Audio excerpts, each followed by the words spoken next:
Hello बच्चा party. तो कैसे हैं आप लोग? आज का बहुत इंपॉर्टेंट टॉपिक है refraction through a spherical surface. बच्चा पार्टी 5 नंबर का क्वेश्चन पक्का फंसता है पेपर में, पक्का। इसको जरूर करके जाना।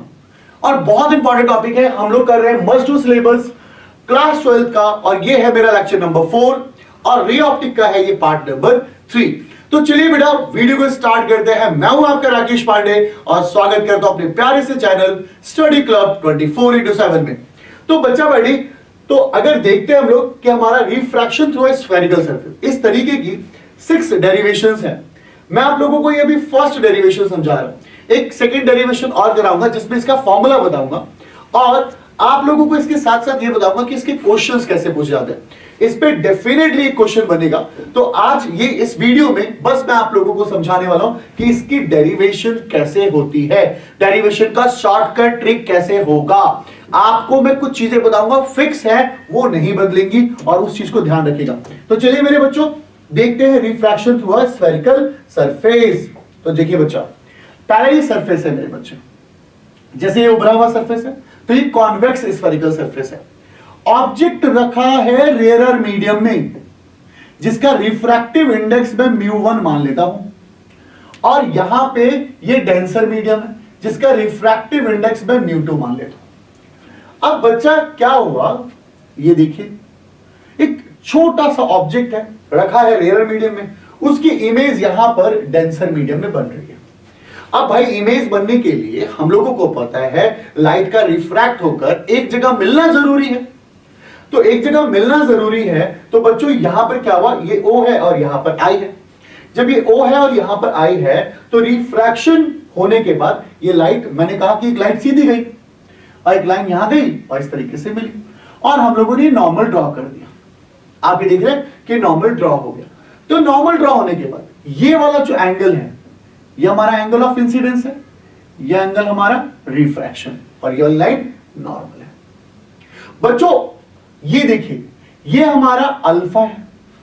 ऑब्जेक्ट एंगल हर डेरिवेशन में अल्फा ही लेंगे आप, और इमेज एंगल बीटा ही होगा। वो 6 के 6 डेरिवेशन विद न्यूमेरिकल्स मैं आपको डिफरेंशिएट कराऊंगा अगली वीडियो में, बट आप यहां पे समझिए, इसको समझिए, बहुत इंपॉर्टेंट है मेरे बच्चों। इसके बाद सेंटर से जो नॉर्मल की लाइन जाएगी, ये है हमारी गामा। तो पोल से लेकर ऑब्जेक्ट की दूरी हमारी है u, पोल से लेकर सेंटर तक की दूरी है r, पोल से लेकर इमेज तक की दूरी है v। ये इमेज डिस्टेंस है। तो फटाफट बेटा डेरिवेशन स्टार्ट करते हैं। इस डेरिवेशन के कुछ छोटे ट्रिक्स है, आप मेरी बात पर बस ध्यान देते जाइएगा और आपको यू नॉर्मल तरीके से ये पॉइंट पूरा समझ में आएगा मेरे बच्चों। तो बच्चा आप ध्यान देंगे कैसे होगा। सबसे पहला टारगेट नंबर 1 यानी स्टेप नंबर 1, किसी भी तरीके से एंगल I और एंगल R निकालना। एक ट्रायंगल ऐसा देखो जिसमें से एंगल I और एंगल R निकल पाए। तो आप देख पा रहे होंगे मेरे बच्चे कि अगर हमें I एंगल चाहिए, तो आप देख रहे हैं एक ट्रायंगल OCN, ये देखिए, ये देखिए, ये देखिए, ये दिख रहा होगा, एक ट्रायंगल दिख रहा है OCN, I एंगल बाहर का दिख रहा है। तो चलिए देखिए, कुछ ऐसा दिख रहा होगा मेरे बच्चों, ये हमारा है O C और ये दिख रहा है N, ये एंगल I दिख रहा है मेरे बच्चों। ओके, ये एंगल हमें अल्फा दिख रहा है और ये एंगल हमें गामा दिख रहा है। अब समझिएगा, पहला टारगेट किसी भी तरीके से I निकालने का।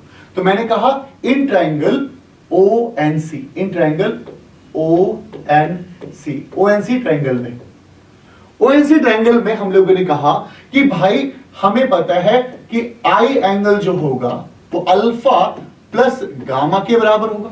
आप कहेंगे क्यों? भाई इंटीरियर एंगल का सम एक्सटीरियर एंगल के बराबर होता है, तो एंगल I जो होगा वो अल्फा प्लस गामा के बराबर होगा, और ये इक्वेशन नंबर 1 आ चुकी है मेरे पास। अब हम आते हैं इक्वेशन नंबर 2 में। अब हमारा टारगेट, पहला टारगेट है I एंगल निकालने का, दूसरा टारगेट है हमें किसी भी तरीके से R निकालने का। तो हम R निकालेंगे मेरे बच्चों। तो R में क्या हुआ, आप ध्यान देंगे, R एंगल में क्या हुआ, हटा देते हैं। अब R एंगल में क्या हुआ, R एंगल के लिए अगर हमें चाहिए तो R एंगल में देखिए क्या होगा, हमें यहां पर एक ट्रायंगल दिख रहा है N, देखिए NCB, ये देखिए NCI, देखिए मैं आपको डायग्राम बना के दिखाता हूं। देखिए कुछ ऐसा ट्रायंगल NCI, जरा दिखाता हूं कैसा दिख रहा होगा। आप NCI ऐसा दिख रहा होगा, ऐसे, और फिर आप NCI में ऐसे गए, और मेरा बच्चा ऐसा गया, मेरा बच्चा ऐसा गया। ये आपको मेरा बच्चा दिख रहा होगा I, ये आपको C दिख रहा होगा, और ये आपको N दिख रहा होगा। ये मेरा बच्चा I जो है वो बीटा दिख रहा होगा, यहां पे C जो दिख रहा होगा वो गामा दिख रहा होगा, और ये एंगल R दिख रहा होगा। तो फिर देखिए R और बीटा को जोड़ूं, अगर मैं R और बीटा को जोड़ूं तो क्या वो गामा के बराबर नहीं होगा? पर मुझे तो R निकालना है, तो यहां पे देखिए क्या होगा, गामा माइनस बीटा। तो बच्चा मेरा ये R निकल के आ गया। Late it be question number 2। पहला टारगेट पूरा हुआ कि किसी तरीके से I निकालो, किसी तरीके से R निकालो। अब मेरे बच्चे यहां ध्यान देगा, जब आप पहला स्टेप और सेकेंड स्टेप कर लेंगे, उसके बाद क्या करना है आपको लेना है राइट एंगल ट्रायंगल, यानी अल्फा एंगल, बीटा एंगल और गामा एंगल निकालना है। तो मैंने कहा इन ट्रायंगल, देखिएगा NOP, ट्रायंगल NOP में देखेंगे। अगर हम ट्रायंगल NOP में देख रहे हैं तो बच्चा, अगर हम NOP देख रहे हैं तो कुछ NOP ऐसा दिख रहा है, ये हमारा O दिख रहा है, ये हमारा P दिख रहा है, और ये हमारा N दिख रहा है। अब NOP में ये अल्फा दिख रहा है। मैं जानता हूं कि अल्फा, गामा, बीटा ये बहुत छोटे एंगल है। क्यों छोटे एंगल है? क्योंकि यार ऑब्जेक्ट ये रहा, इमेज यहां दिख रहा है, तो ये तो मैंने आपको बस पूरा का पूरा दिखाने के लिए कि किस तरीके से रिफ्रैक्शन होगा, इसलिए इतने बड़े बड़े एंगल बने। पर रियल में ये एंगल बहुत छोटे होते हैं, बहुत छोटे। यानी ऐसा थोड़ी होगा ये यूं घूम के जाएगा, यूं और जाता है, मतलब रिफ्रैक्शन इधर से भी ऐसे ही होता है। बट यहां पर हमें शॉर्ट फॉर्म में ये एंगल बहुत छोटे छोटे होते हैं। ये ऑब्जेक्ट इतना है तो यहां पे दिखाई देता है, रिफ्रैक्ट होकर दिख जाता है। तो इसका पूरा फिनोमिना बनाने के लिए हमें रेज ऐसे दिखानी पड़ी है, बट अल्फा और बीटा एंगल और गामा एंगल छोटे एंगल है। तो अगर मैं कहूं कि alpha just approx equal to 10 alpha होगा तो गलत नहीं होगा। और यहां देखेंगे परपेंडिकुलर, यानी NP अपॉन में NP अपॉन में OP, सॉरी OP मत लीजिए, PO लीजिए, पोल से यार सारी डिस्टेंस लेनी चाहिए हमें। तो हम लोगों ने यहां पे देखा PO, पोल से डिस्टेंस चलना चाहिए। अब यहां पर आप देखिएगा इस पोर्शन पे, वैसे सच बताऊं तो यहां पर एक गड़बड़ दिख रहा है। पोल जो है वो ये वाला पॉइंट है, इस पॉइंट का नाम हम लोगों ने M यहां से हटाकर M यहां रख दिया। तो यहां पे ट्रायंगल जो है M होगा, सॉरी ये गलत ले लिया हम लोगों ने। ट्रायंगल NMO, ट्रायंगल NMO, यहां गड़बड़ हो गया, तो ट्रायंगल NMO, देखिए NMO, ये वाला ट्रायंगल दिख रहा है आप लोगों को, ये देखिए ये वाला ट्रायंगल।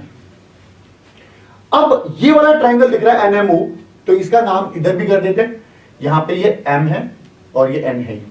तो अब यहां पर अगर हमें अल्फा निकालना तो just approx equal to 10 alpha होगा। तो मेरा बच्चा यहां परपेंडिकुलर NM अपॉन में OM, ये MO। Got it? अरे साफ साफ लिख दो पांडे सर, थोड़ा सा बच्चों को क्लियर हो जाए। तो चलिए देखते हैं। मैंने कहा भैया परपेंडिकुलर NM होगा और OM हो जाएगा। चलिए भैया बिल्कुल ठीक है। बट मैं आपको बता रहा हूं, ये जो लाइन देख रहे हैं M और P के बीच, देखिए यानी मैं ये कहता हूं जो आप OM देख रहे हैं वो जस्ट अप्रॉक्स इक्वल टू, देखिए बहुत बड़ा डिस्टेंस नहीं है, OM जो देख रहे हैं वो just approx equal to PO है, वो PO है, मतलब बहुत माइनर सा डिस्टेंस है यहां पे। तो इसलिए आप घबराएंगे मत, यहां पर alpha equal to 10 alpha NM upon में OM की जगह हम PO लिख सकते हैं। अब सर मैं PO क्यों लिख रहा हूं? PO इसलिए लिख रहा हूं बेटा क्योंकि हमें जो डिस्टेंस चाहिए वो फ्रॉम पोल चाहिए, तो हमें जो डिस्टेंस चाहिए वो फ्रॉम पोल चाहिए। तो आई होप पहला पार्ट क्लियर हो गया होगा मेरे बच्चों आप लोगों को। आप लोगों ने इसे, इस वाले पॉइंट को m माना हुआ है और ये बिल्कुल कुछ नहीं है। अब आगे देखते हैं मेरे बच्चे। अब यहां पर अगर हम आगे बढ़े तो देखिए alpha is equal to N M upon में पीओ लिख सकते हैं हम लोग, बिल्कुल लिख सकते हैं। Let it be question number 3। Similarly आप सारी बातें समझते हैं। अगर हम यहां पर आगे देखें तो इसे एम अच्छा सा बना दें, तो अगर हम ये सारी बातों को यहां से गौर फरमाएं, अगर हम यही चीज बीटा में देखते हैं तो क्या हमें बीटा, सिमिलरली बीटा हमें बीटा, ये देख रहे हैं बेटा एन एम आई नहीं होता, ट्रायंगल एन एम आई नहीं होता, बिल्कुल होता सर।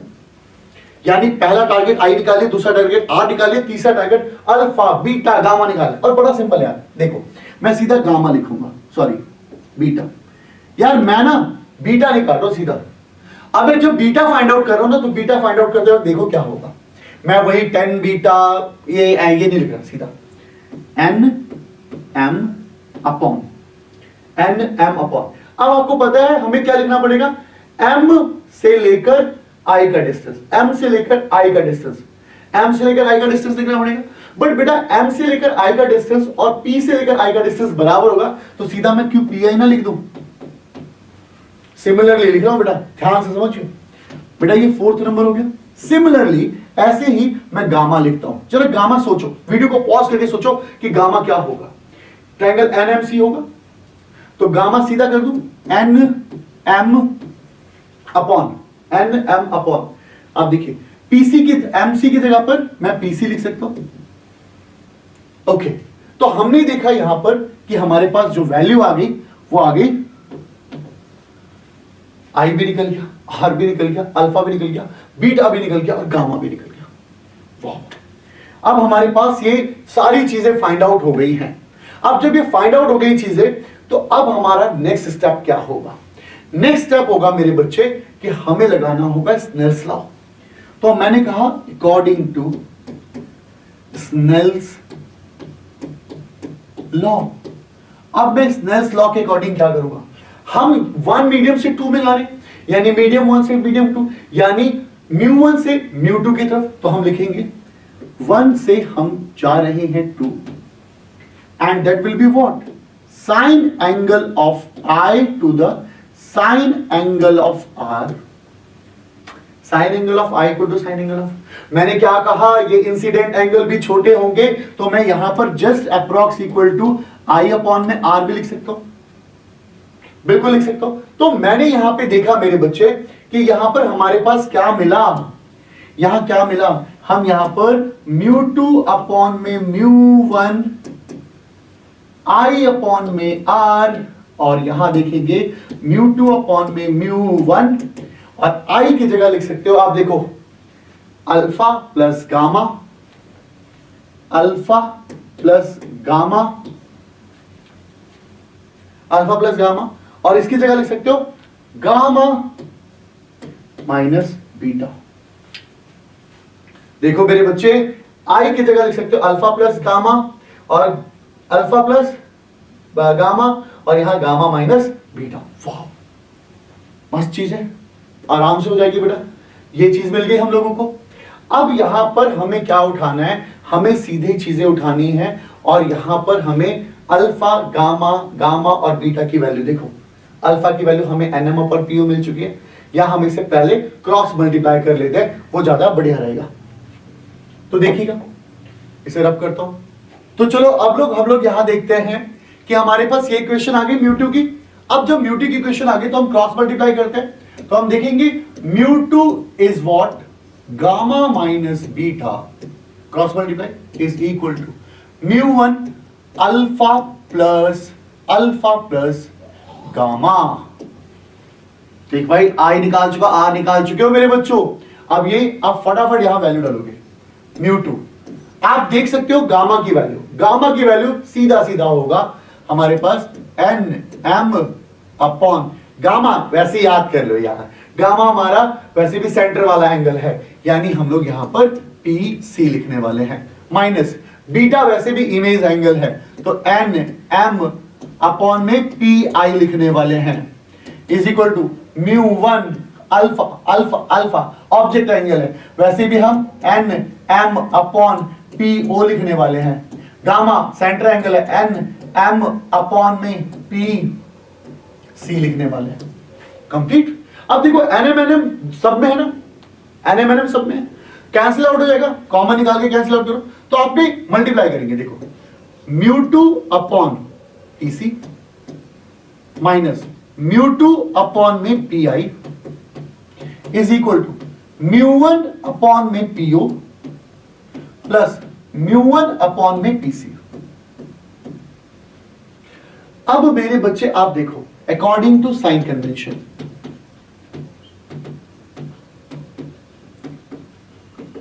अब अकॉर्डिंग टू साइन कन्वेंशन, अब अकॉर्डिंग टू साइन कन्वेंशन क्या होगा मेरे बच्चे? देखिए μ2 सॉरी साइन कन्वेंशन लगा दो पहले।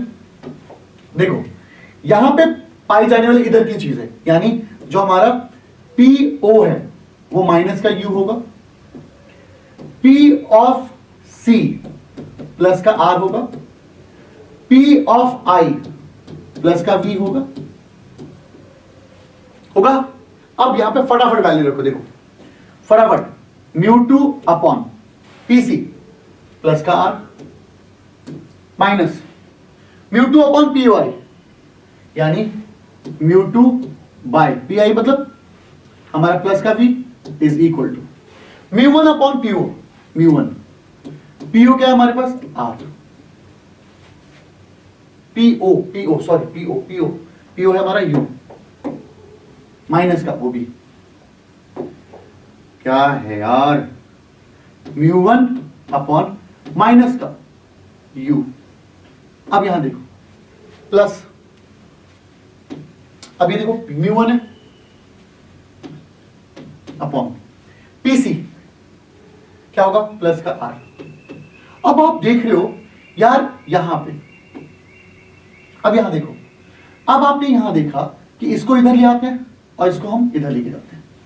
आपने देखा कि μ2 अपॉन में R माइनस μ1 अपॉन में R is equal to μ1 minus U plus plus यार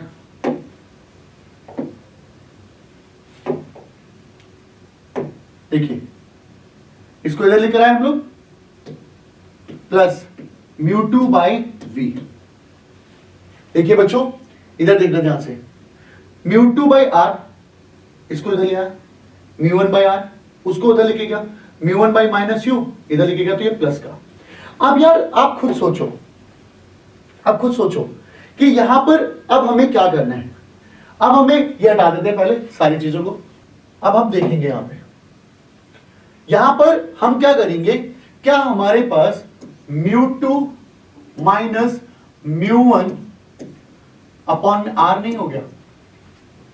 एलसीएम लेके देखिए, क्या इज इक्वल टू μ2 अपॉन में V माइनस μ1 अपॉन में U नहीं हो गया?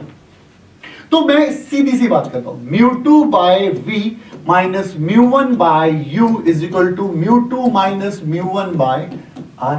आया कि नहीं आया क्वेश्चन? अब देखो ये तो अभी हम लोगों ने सीधा सीधा डेरिवेशन सीखा, इस डेरिवेशन में हम लोगों ने ये सारी चीजें सीखी कि इसको ड्राइव कैसे करें।